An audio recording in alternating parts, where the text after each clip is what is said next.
Godzilla x Kong, the new Empire, has released in theaters worldwide.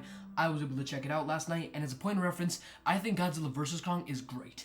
It's a film that I understand why someone wouldn't like, but at the end of the day, it's just mindless action, and it's just so damn entertaining that I can't help but enjoy the hell out of it. So I was really excited for this one. I thought the trailers for this one were great, set the tone of the film really well, and everything I said about the predecessor applies here because I really enjoyed this movie. I'm most likely going to see it again or try seeing it again this weekend in theaters because I want to share it with other people. It's so much fun. This might be the most fun I've had with a movie the entire year 2024 so far, but that's not without its fair share of flaws. Going into specifics and turning towards the good territory first, everything that had to do with the monsters and the kaiju monsters, I don't know why I said that twice, was so damn fun. There are sequences with no cuts to any human characters and no cuts at all, like one-shot fight scenes, and it's just kaiju mania, and that's when it fully leans into the silliness of the shared universe.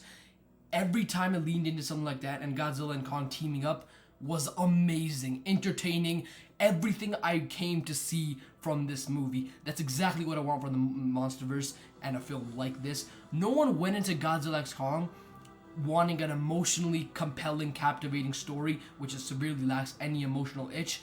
Everyone went into this movie to get massive monsters fighting each other and alongside each other, and it delivered on that for the most part. Moving into the negatives, every single time it cuts to the human characters, the film takes a nosedive in terms of entertainment value. Don't get me wrong, it's not completely boring or anything, but these humans are given such little personality and genuinely cringeworthy jokes that it's hard to care about any of them in the grand scheme of things. Give us Godzilla and Kong battling a red monkey, not a species that I see every single day. That was a joke, but you get the point. Luckily, there isn't a lot of human drama in this, and for most of its runtime, it's monsters and monsters fighting monsters. And one of my worst fears going into this movie was if it was going to be rushed or not, because I thought 1 hour 55 minutes for a movie of just epic proportion like this is not going to be enough, and it moderately rushes through the story at times.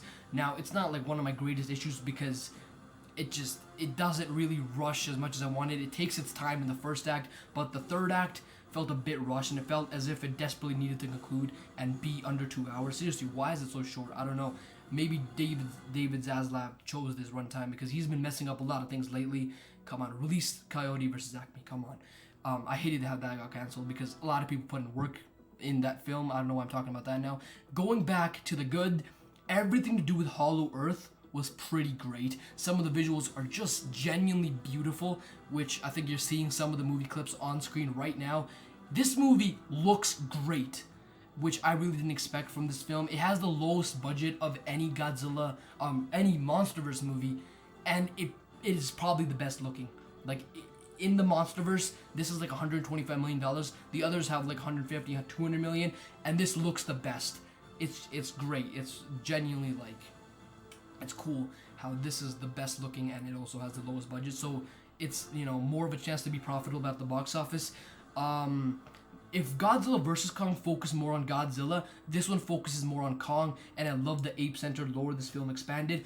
At the end of the day, this thing is wildly silly, and you know, Kong is wielding an infinity gauntlet and Godzilla's pink, but I just had such a great time that I can't hate on this movie and this Monsterverse.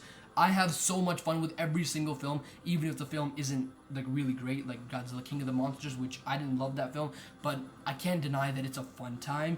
I'm most likely going to see this one again in theaters because I was so entertained the entire time and had a big grin on my face watching the third act and the final battle and every single battle. I can't call it great right now, but it's close. I enjoyed the hell out of this one.